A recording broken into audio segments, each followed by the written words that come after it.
Nous allons voir l'intervention sur un balai laveur Novolux quand celui-ci marque F6.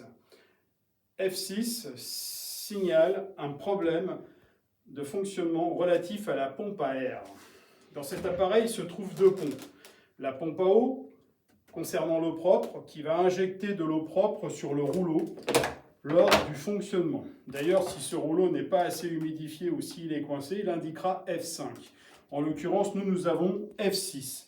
F6 est relatif à la pompe à air qui va alimenter et conduire l'eau sale dans ce bac.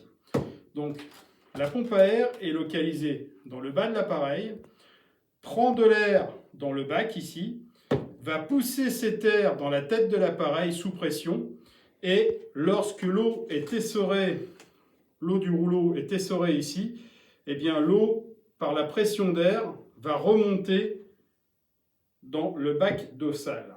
F6 signale tout simplement qu'il y a un dysfonctionnement et que l'appareil ne récupère pas l'eau. Donc il se bloque, il s'arrête et il vous indique F6. Nous allons le voir ensemble. Pour comprendre ce fonctionnement, ce principe de fonctionnement, c'est très simple. Je vais retirer le corps de l'appareil comme ceci. Voilà, ici. Et nous allons voir ensemble. En dessous, nous avons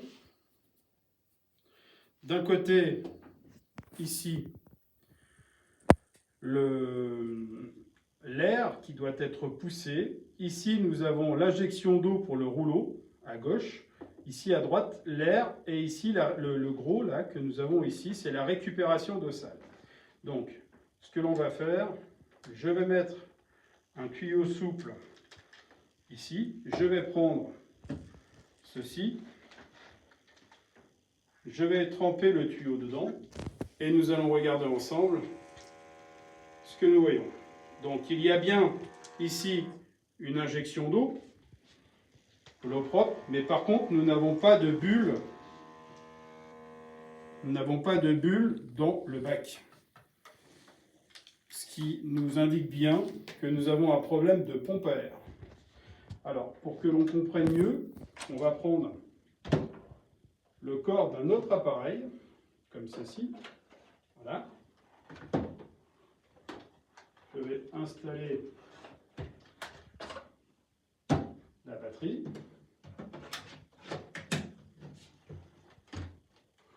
On va laisser nos bacs, ce n'est pas un problème. Je vais remettre ici le tuyau pour voir si la pompe à air sur celui-ci fonctionne bien. Et nous allons voir ensemble le résultat.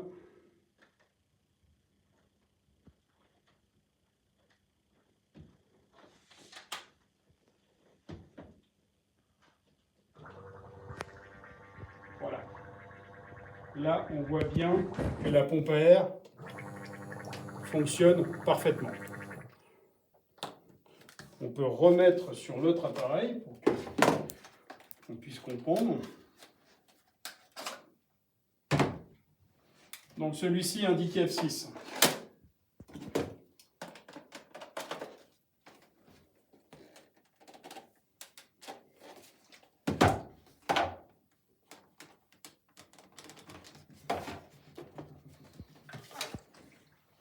Donc, je vais mettre en route l'appareil, je vais retirer le bac d'eau.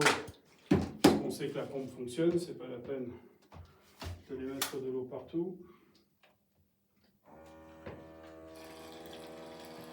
Voilà, nous n'avons quasiment pas d'air, voire pas d'air du tout qui sort, très peu.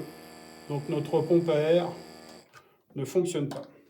Pourquoi est-ce que notre pompe à air ne fonctionne pas? Tout simplement parce que lors de l'utilisation, qu'est-ce qui s'est produit? Eh bien, il y a eu ici beaucoup de mousse, ou alors de l'eau, à la limite du maximum, et lors de l'utilisation, le manche a été penché très fortement, l'eau est arrivée ici au niveau des capteurs, et la pompe à air a aspiré l'eau. Donc la pompe à air se trouve complètement engorgée d'eau. Donc il n'y a pas 36 solutions. Où on arrive à récupérer la pompe à air, ou il faut changer la pompe à air. Donc nous allons le voir. Pour pouvoir accéder à la pompe à air, il va falloir démonter le corps de l'appareil. Nous allons le faire ensemble. Et nous verrons à ce moment-là quels sont les remèdes possibles pour pouvoir intervenir sur ce phénomène de panne. Nous allons faire la prochaine vidéo sur le démontage du corps de l'appareil.